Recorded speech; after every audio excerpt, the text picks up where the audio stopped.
Okay. Nakapaglaro na din ba kayo ng alabado? Di ko lang alam kung ganito rin natawag nyo sa laro na to. Pero ito yung madugong version ng taya-tayaan. At ito'y isa sa pinakapaborito namin laruin dati ng mga kaibigan ko sa school. Ang laging kalaban pa nga namin noon yung katapat namin na section. Dito kasi sa laro na alabado ay kailangan mo ng base. At ang laging base namin dati doon ay yung tambayan sa may puno, katapat ng room namin. At ang base naman ng kalaban namin na section ay yung puno din sa tapat ng room nila. Talaga namang kada recess, tanghalian at bago mag-uwian ay lagi kami naglalaro ng alabado. Pag madami nang nakatambay sa base nila at marami na rin nakatambay sa base namin ay simula na agad ng habul-habulan. Wala na yung usap-usap. Pag nagkatinginan na kaming lahat ay matik game na agad. Ang gagawin pa nga namin minsan ay malapit kami sa base nila sabay mag-aasar kami. At pag hinabol kami ay simula na agad ng laro.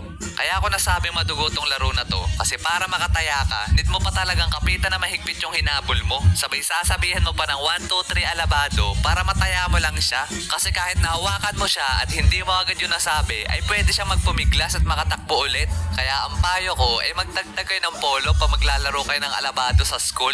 Talagang ilang beses na